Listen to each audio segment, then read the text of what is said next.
အားလုံးပဲမင်္ဂလာပါအဲ့တော့ကျွန်တော်တို့ဒီအခန်းမှာပြောဖို့ကြံနေတဲ့အရင်ဗီဒီယိုလက်ချမှာတော့က numeric တွေဘယ်လိုသိမ်းသလဲဆိုတာပြောခဲ့ပြီးသွားပြီအဲ့တော့ဒီကနေ့သွားမှာက non numeric လို့ခေါ်တဲ့ပေါ့နော်ဓာတ်ပုံတို့character တို့အဲ့ဒီအကြောင်းလေးတွေသွားမယ်နောက်တစ်ခုကကြောင့် operation တွေရဲ့ accuracy ပေါ့ accuracy ဆိုတာမှန်ကန်တိကျမှုပေါ့ error တွေကိုဘာ error တွေရှိသလဲပေါ့နော်စတဲ့အကြောင်းတွေပြောမှာဖြစ်ပါတယ်ပထမဦးဆုံးအနေနဲ့တော့ကျမတို့က non numeric representation မှာဆိုရင် character representation ရှိတယ်အဲ့ဒီ character representation မှာဆို BCD ပေါ့ BCD လို့ပြောတဲ့အတွက်ကျမတို့ဒီဘာနဲ့ကိုစားပြုလဲဆိုတော့ binary coded decimal binary coded decimal ကဘယ်လိုနေရာယူလဲဆိုတော့ binary coded decimal လို့ပြောတဲ့အတွက် decimal ဆိုတဲ့အတွက်ကျမတို့ဒီ0 to 9ပဲရတယ်နော်0 to 9ပဲရတယ်အဲအကြောင်းမလို့ကျမတို့က9ဆိုတော့4 bit လေ1001 4 bit အားကြောင့်မလို့ဒီမှာရှိတဲ့တလုံးချင်းစီကိုကျမတို့က4 bit နဲ့ကိုစားပြုတယ်ဥပမာအနေနဲ့တစ်ခုလောက်သွားကြည့်ပါမယ်ဥပမာအနေနဲ့တစ်ခုလောက်သွားကြည့်မယ်ဆိုလို့ရှိရင်ကျမတို့ဒီဆိုကြပါစို့256ပေါ့နော်256လို့ဆိုကြပါစို့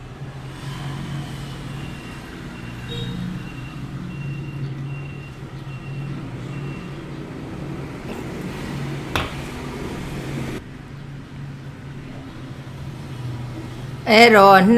250နဲ့မှ6ဆိုရင်256ဆိုရင်2အတွက်ကလည်း4 bit လာမယ်ကျမတို့2အတွက်က4 bit လာမယ်ဆိုတော့အဲ့ဒီ4 bit ကဘာတွေဖြစ်မှာလဲเนาะအဲ့တော့အဲ့ဒီ4 bit ကဘာတွေဖြစ်မှာလဲဆိုတော့ကျမတို့က4 bit ဆိုတော့သိတဲ့အတိုင်းပဲ2 power 0 2 power 1 2 power 2 2 power 3ဒီလိုလာမှာပေါ့အဲ့တော့5အတွက်ကလည်းကျမတို့ဒီဘယ်နှ bit လာမှာလဲဆိုတော့4 bit ပဲအဲ့တော့2 power 0 2 power 1 2 power 2 2 power 3ဒီလိုလာပါမယ်တခါ6အတွက်ကလည်း4 bit ပဲဆိုတော့2 power 0 2 power 1 2 power 2 2 power 3ဒီလိုလာပါမယ်เนาะအဲ့တော့ကျမတို့က2ဆိုတဲ့အခါကျတော့1တစ်ထက်ကိုယူမယ်ဆိုတော့ကျန်တဲ့ကောင်မယူဘူးဆိုတော့0010 5ဆိုတော့ကျမတို့သိတဲ့အတိုင်းပဲ4နဲ့1နဲ့ပေါင်းတော့မှ5ရမှာဆိုတော့0101 6ဆိုတော့4နဲ့2နဲ့ပေါင်းမှ6ရမှာဆိုတဲ့အတွက်0110ဒါပါပဲအဲ့တော့binary coded decimal မှာဆိုလို့ရှိရင်ကျမတို့ဒီလိုမျိုးတစ်လုံးပေါ့เนาะဒီလိုမျိုးတစ်လုံးကိုဆိုလို့ရှိရင်ဒါမျိုး၄လုံးနဲ့ကိုစားပြုပါတယ်เนาะအဲ့ဒါကတော့ binary coded decimal ပေါ့เนาะနောက်တစ်ခုကကျတော့ကျမတို့ numeric မဟုတ်တဲ့ခဏန်းတွေ numeric မဟုတ်တဲ့ခဏန်းတွေကဆိုလို့ရှိရင်ဓာတ်ပုံတွေတို့เนาะဓာတ်ပုံတွေတို့ unicode တို့ ASCII code တို့ unicode တို့စသဖြင့်အဲ့ဒါလေးတွေလည်းရှိတယ် EBC DIC တို့เนาะအဲ့တော့ဒါလေးတွေကတော့သူတို့ရဲ့အကြောင်းလေးပဲသိအောင်ဖတ်ထားပေါ့လေเนาะအဲ့တော့ဓာတ်ပုံတွေသိမ်းတာရှိသေးတယ်အဲ့ဒီဓာတ်ပုံတွေရဲ့အကြောင်းဓာတ်ပုံတွေကကွန်ပျူတာထဲမှာဆိုရင်01ဘယ်လိုပြောင်းသိမ်းသလဲဆိုတာဒီစာအုပ်မှာမဖော်ပြထားတဲ့အတွက်မပြောတော့ဘူးလိုအပ်မှာပဲပြောတော့မယ်เนาะကဲအဲ့ဒါဆိုရင် operation and accuracy ဒီဘိုင်းလေးကိုသွားပါမယ်အဲ့တော့ဒါကတော့အပေါ်ဟာနဲ့ဆက်ဆက်မှုမရှိဘူးပေါ့เนาะဒါကတော့အားလုံးအတွက်ခြုံပြောတာပေါ့เนาะအဲ့တော့ operation and accuracy ကိုသွားမယ်ဆိုရင်ကျမတို့က accuracy ဆိုတာတိကျမှု error မရှိဘူးဆိုရင်ဒါတိကျမှု 100%ပေါ့ error 10% ရှိတယ်ဆိုတိကျမှုက 90% ဒီလိုသွားတာပေါ့ accuracy ကလေအဲ့တော့ကျမတို့ကဒီမှာဆိုလို့ရှိရင်ကဲဟုတ်ပြီ accuracy ကိုနောက်မှပြောမယ်ကျမတို့ဘာရင်ပြောမလဲဆိုတော့ shift ကိုရင်ပြောပါမယ် shift မှာ2မျိုးရှိပါတယ် arithmetic shift နဲ့ logical shift ဆိုပြီးတော့ shift 2မျိုးရှိတယ်เนาะအဲ့တော့ shift 2မျိုးရှိတော့သူတို့2မျိုးဘာတွေกว่าလဲသူတို့2မျိုးဘာတွေกว่าလဲဆိုရင် arithmetic shift ကကျတော့ကျမတို့အပေါင်းတွေအနှုတ်တွေအတွက်သုံးလို့ရတယ်ပေါ့နော် arithmetic ရှိတယ် arithmetic ကကျတော့ဘာအတွက်သုံးလဲဆိုတော့အပေါင်းလက္ခဏာအနှုတ်လက္ခဏာတွေအတွက်သုံးပါတယ်နောက်တစ်ခုကကျကျမတို့ဘာရှိလဲဆိုတော့ logical shift အဲ့ logical shift မှာကြာလို့ရှိရင် तू ကလက္ခဏာမပါတဲ့ကဏ္ဍတွေပေါ့လက္ခဏာမပါတဲ့ကဏ္ဍပုံစံမျိုးပေါ့နော် and sign ပေါ့အဲ့လိုဟာတွေအတွက်သုံးပါတယ် logical shift ကကြတော့เนาะအဲ့တော့သူတို့နှစ်ခုဘာကွာသလဲဆိုရင်ကဲကျွန်မ arithmetic shift ကိုရင်ပြောပါမယ် arithmetic shift ဒီလက္ခဏာတွေအတွက်သုံးတယ်ဟုတ်ပြီအဲ့ဒါဆိုလို့ရှိရင်ကျွန်တော်တို့ left shift နဲ့ right shift နဲ့ရင်ကြည့်အောင်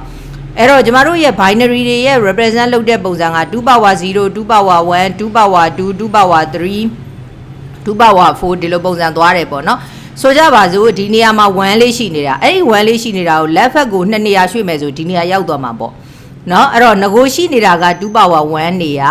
2နေရာရွှေ့လိုက်တဲ့အတွက်ရောက်လာတာဒီ2 power 3နေရာဆိုတော့ထပ်ကင်းရများလာတာအဲ့တော့အဖြေထွက်တာက2 power 3ငကိုရှိတာက2 power 1ဆိုတော့အခြေတူထပ်ကင်းနှစ်ခုမြောက်ရင်ထပ်ညွှန်းပေါင်းဆိုတော့သူ့ကို2 power 2နဲ့မြောက်မှသာလေ2နဲ့1နဲ့ပေါင်း3ရမှာ အဲ့တော့ကျမတို့ကရှင်းရှင်းလေးပဲလက်ဖက်ကိုလာတယ်ဆိုရင်ဘာဖြစ်လာလဲကြီးလာတယ်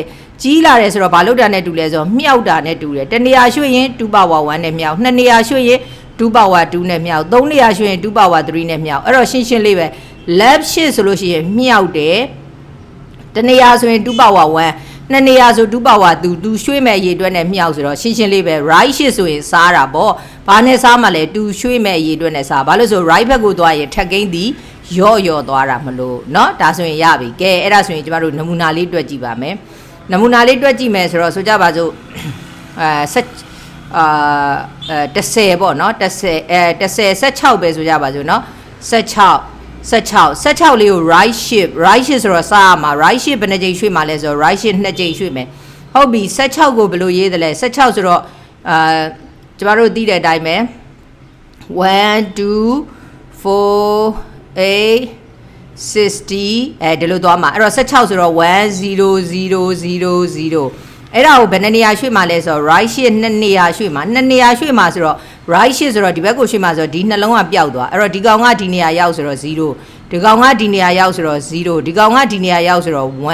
အဲ့တော့ဒီရှေ့ကလွတ်တဲ့နေရာတွေဘာအစားထိုးလဲဆိုတော့0အစားထိုးလိုက်တယ်အဲ့တော့အဖြေဒီဘာတွက်လဲဆိုတော့1 2ဒီနေရာမှာပဲ1ဖြစ်တာဖြစ်တဲ့အတွက်အဖြေဒီဘယ်လောက်ထွက်သွားလဲ4ထွက်သွားပါတယ်အဲ့တော့မှန်တွက်ကြည့်မယ်16ကို right shift လို့ပြောတဲ့အတွက်2ကြိမ်ရွှေ့ဆိုတော့2နဲ့ထပ်နဲ့စားဆိုတော့16ကို4နဲ့စားတော့အဖြေဒီ4ထွက်ရမယ်ဆိုတော့ဒါဆိုရင်မှန်သွားပြီเนาะကဲဆိုကြပါစို့16လေးကို left shift ဘယ်နှကြိမ်ရွှေ့မှာလဲဆိုတော့ left shift 2ကြိမ်ရွှေ့မယ်ဆိုကြပါစို့အဲ့တော့16ဆိုတော့ခုနကကျမတို့သိပြီးသား1 0 0 0 0ဟုတ်တယ်เนาะဒီမှာသူရတာ1 0လေးလုံးဟုတ်ပြီအဲ့ဒီကောင်ကို left shift 2ကြိမ်ရွှေ့မှာဆိုတော့ဒီရှေ့ကိုနှလုံးတိုးလာမှာ1 0ဒီနှလုံးဒီရှေ့ရောက်သွားအဲ့တော့ကျန်တဲ့ကောင်တွေကဒီမှာဝင်ဆိုတော့0 3လုံးလွတ်သွားတဲ့နေရာတွေ0ထည့်ဒါပဲအဲ့တော့အဖြေပါထွက်လဲလို့သိကြတော့1 2 4 8 60 32 64 64ထွက်ပါတယ်ဘာလို့64ထွက်တာလဲဆိုတော့16 left shift ဆိုတော့မြောက်မယ်2နေရာဆိုတော့2နဲ့ထပ်နဲ့မြောက်တော့16လေးလီ64ဆိုတဲ့အဖြေထွက်သွားတယ်ဒါကဘာလဲဆိုရင် arithmetic shift နဲ့ logical shift နဲ့ဘာကွာလဲအတူတူပဲအပေါင်းလက္ခဏာအတွက်ကအတူတူပဲပြဿနာမရှိဘူးအနှုတ်အတွက်မှာမတူတာเนาะအဲ့တော့ကျမတို့အခုအနှုတ်အတွက်သွားပါမယ်အဲ့တော့အနှုတ်အတွက်ဆိုရင် arithmetic shift ကပဲမှန်ပါတယ်เนาะ arithmetic shift ကပဲမှန်တယ်ဒီလက္ခဏာမှာပါတဲ့ဟာတို့เนาะအပေါင်းတို့အတွက်ဆိုရင် arithmetic သုံးလဲရတယ် logical သုံးလဲရတယ်เนาะအဲ့တော့အနှုတ်ဆိုကြပါစို့ကျမတို့အနှုတ်16ဆိုကြပါစို့အနှုတ်ကဲဆိုကြပါစို့အနှုတ်20ပဲဆိုကြပါစို့เนาะကဲဟုတ်ပြီကျမတို့အနှုတ်20ကိုဘာလုံးမှာလဲဆိုတော့ left shift ဘယ်နှကြိမ်လုံးမှာလဲဆိုတော့တစ်ကြိမ်လုံးမယ်ဟုတ်ပြီ left shift တစ်ကြိမ်လုံးမယ်အနှုတ်20ကိုလိုချင်ကျမတို့သိတဲ့အတိုင်းပဲအရင်ဆုံးတော့20ရင်ရှားမှာပေါ့20ဆိုတော့16နဲ့4နဲ့ပေါင်းမယ်ဆိုတော့16ယူမယ်ဟုတ်တယ်နော်8မယူဘူး4ယူမယ်2မယူဘူး1မယူဘူးဟုတ်လားရေးကြည့်အောင်1 2 4 8 60အဲ့တော့16နဲ့4နဲ့ပေါင်း20အဲ့တော့အနှုတ်20ကိုလိုချင်တယ်ဆိုရင်ကျမတို့ကနောက်ဆုံးကနေပြီးတော့ကျမပြောခဲ့ဘူးတဲ့ second complement အနှုတ်ကအဲ့တော့နောက်ဆုံးကနေ1တွေ့တဲ့အထိကူးချဆိုတော့001အဲ့ဒီ1တွေ့သွားပြီဆိုတာနဲ့ကျန်တဲ့ကောင်ကိုပြောင်းပြန်လှန်ဆိုတော့10ဟုတ်တယ်နော်အဲ့ဒါကိုကျမတို့ကဘယ်နှလုံးပြည့်အောင်ယူရမှာလဲဆိုတော့10လုံးပြည့်အောင်ယူရမှာလေ10လုံးပြည့်အောင်ယူရမှာဆိုတော့ကျမကနည်းနည်းလေးနောက်ဆုတ်ပြီးတော့ရေးလိုက်မယ်နော်ဒီကောင်ကို10လုံးပြည့်အောင်ရေးလိုက်မယ်1 2 3 4 5 6 8လုံးပြည့်အောင်ယူလိုက်တယ်10လုံးပြည့်အောင်ယူလိုက်တော့နောက်ကနေ1တွေ့တဲ့ထကူဆိုတော့1တွေ့တဲ့ထကူပြီးရင်ကျန်တဲ့ကောင်ကိုပြောင်းပြန်လန်းဆိုတော့0ဆိုတော့1ဆိုတော့0ရှေ့ရကောင်တွေက0ဆိုတော့1ဒါဒီအနှုတ်20ရဲ့တန်ဖို့အဲ့ဒီအနှုတ်20ကိုဘာရှစ်ရွှေ့မှာလဲ left ရှစ်ရွှေ့မှာ left ရှစ်အဲ့တော့ left ရှစ်ဘယ်နှကြိမ်တော့တစ်ကြိမ်ရွှေ့မယ်တစ်ကြိမ်ရွှေ့မယ်ဆိုတော့ left ရှစ်ဆိုတော့ဘယ်ဘက်ကိုရွှေ့မှာဘယ်ဘက်ကိုရွှေ့မယ်ဆိုတော့ဒီကောင်လေးပြောက်1เนาะဒီလိုပုံစံမျိုးဖြစ်မှာပေါ့เนาะအဲ့တော့ကျမတို့ဒီမှာသွားကြည့်အောင်အဲ့တော့ arithmetic ရှစ်မှာဆိုလို့ရှိရင်တဲ့ left ရှစ်မှာဆိုလို့ရှိရင် sign bit ကတော့ဒီတိုင်းပြန်ကူးတဲ့ကျန်တဲ့ဟာတွေကိုရွှေ့ရတယ်လွတ်တဲ့နေရာ0ထွဲရတယ်ဒါပဲ arithmetic ရှစ်က sign bit ဆိုရင် q စိုက်တယ်ပေါ့နော် sign bit ဆိုရင် q စိုက်တာဖြစ်တဲ့အတွက်ကြောင့်မလို့အနှုတ်ဆိုရင်ဒါရှေ့ဆုံးက sign bit လေအဲ့တော့အဲ့ဒီ sign bit ကိုပြန်ကူးချဆိုတော့1နောက်ပြီးတော့ debit ရွှေ့ဆိုတော့ဒီကောင်ကြီးကပျောက်သွားမှာအဲ့တော့ဟိုဟာရှစ်တက်ဆိုတော့1 0 1ဟုတ်တယ်နော်ဒီနောက်က1ကရှေ့တက်လာတယ်ဒီ1ကဘာလို့ဆိုတလုံးဖယ်လိုက်တော့ အဲ့တော့ဒီမှာကြံခဲ့မှာ1000ဟုတ်တယ်မလား100လွတ်တဲ့နေရာ0ထည့်အဲ့တော့အဖြေမှန်တွက်ကြည့်မယ်1248 second complement ရဲ့တွက်ပုံတွက်နည်းလေးမှတ်မိပြီသေးမယ်နဲ့တူတယ်60 32 64ရှေ့ဆုံးကဟာဆိုအနှုတ်128ဒီလိုတွက်ရပါတယ်အဲ့တော့အနှုတ်128က128အပေါင်းဒီမှာ64နေရာ1ဖြစ်တယ်64အပေါင်းပြီးရင်6နေရာ16နေရာ1ဖြစ်တယ်ပြီးရင်8နေရာ1ဖြစ်တယ်ကဲဟုတ်ပြီအဲ့တော့64နဲ့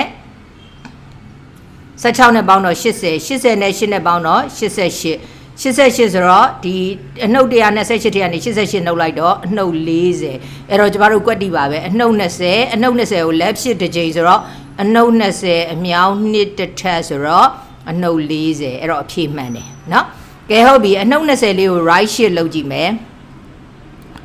အနှုတ်20ကိုဘာရှစ်လုပ်မှာလဲ right shift လုပ်မယ်ဆိုတော့အဲ့တော့အနှုတ်20ရဲ့တန်ဖိုးဆိုတော့ကျမကလုပ်ပြီးသားဆိုတော့ကူးပဲချလိုက်တော့မယ်เนาะအနှုတ်20ရဲ့တန်ဖိုးက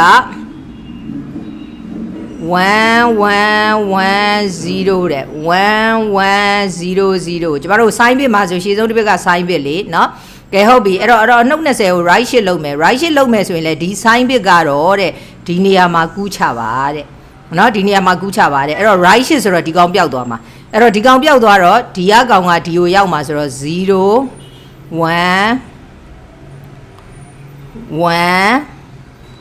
အဲ့တော့ဒီက0ကဒီကိုရောက်0ပြီးရင်ဒီနေရာမှာ1ပြီးရင်ဟဲ့ဒီ1ဒီနေရာမှာလဲ sign bit နေရာမှာလဲကူးချတယ်လို့လွတ်တဲ့နေရာမှာလဲသူ့ကိုဖြေလိုက်တယ်ဒါပဲအဲ့တော့ဟုတ်မဟုတ်ကျမတို့အဖြေတွက်ကြည့်အောင်အဖြေတွက်ကြည့်မယ်ဆိုရင်1 2 4 8 60 32 64 minus 128ရှေ့ဆုံးတစ်ဘက်က minus 128အဲ့တော့ minus 128နေရာမှာ1ဖြစ်တယ်64နေရာမှာ1ဖြစ်တယ်32နေရာမှာ1ဖြစ်တယ်60နေရာမှာ1ဖြစ်တယ်4နေရာမှာ1ဖြစ်တယ်2နေရာမှာ1ဖြစ်တယ်ကဲရှင်းပါမယ်ရှင်းမယ်ဆိုတော့ကျမတို့က64နဲ့16နဲ့ပေါင်းတော့80ရဲ့32ရဲ့ပေါင်းတော့112ရဲ့4ရဲ့ပေါင်းတော့116 118အဲ့တော့အနှုတ်128အပေါင်း118ဆိုတော့အနှုတ်30ရပါတယ်အဲ့တော့ဟုတ်လားမဟုတ်လား trace လိုက်ကြည့်မယ်ဆိုအနှုတ်20 right shift ဆိုတော့စားမယ်တစ်ချိန်ဆိုတော့2တစ်ထက်နဲ့စားဆိုတော့အနှုတ်30အဖြေကြိုက်ပါပဲအဲ့တော့ပြောချင်တာကလက္ခဏာပါတဲ့ sign bit တွေအပေါင်းနှုတ်ပါတဲ့ sign bit တွေဆိုရင်ကျမတို့ကဘာကိုသုံးလဲဆိုရင် arithmetic shift ကိုသုံးပါတယ်လက္ခဏာမပါတဲ့ဟာဆိုရင်တော့ logical shift ကိုသုံးလို့ရတယ် logical shift နဲ့ arithmetic shift ရဲ့ကွာခြားချက်ကဘာလဲလို့ပြောခဲ့ရင် arithmetic shift ဒီလို sign bit ကိုကူးချတယ်ဒီလို sign bit ကိုကူးချတယ်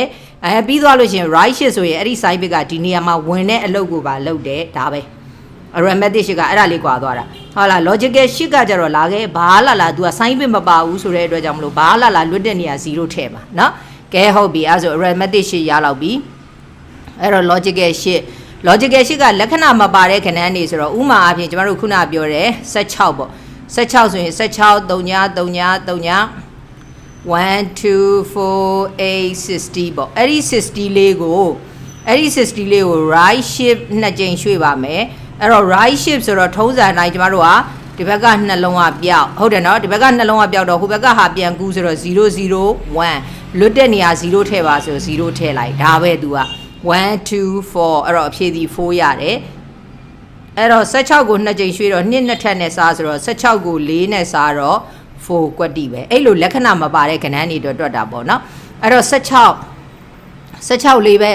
အဲ့ဒီ16ဆိုတဲ့ဥစ္စာလေးကိုเนาะ16လေးကိုဘာလို့မှလဲဆိုတော့ left shift 2ကြိမ်ရွှေ့မယ်ဟုတ်ပြီ left shift ဆိုတော့ဒီဘက်ကိုသွားမှာဆိုတော့ရှေ့ကို2နေရာတိုးဆိုတော့ရှေ့ကို2နေရာတိုးလိုက်တယ်ဟုတ်တယ်နော်ဒီထိကူချပြီးရင်လွတ်တဲ့နေရာ0ထည့်ဆိုတော့ဒီလိုဖြစ်သွား1 2 4 8 60 32 64 သူကအနှုတ်မပါဘူးလက္ခဏာမပါဘူးဆိုတဲ့အတွက်64ပြီးရင်128ဒီလိုဆက်တွက်မှာเนาะအဲ့တော့ဒီမှာ64ဆိုတော့64ရတယ်တဲ့ဟုတ်လားတွက်ကြည့်မယ်ဆိုတော့16အမြောက်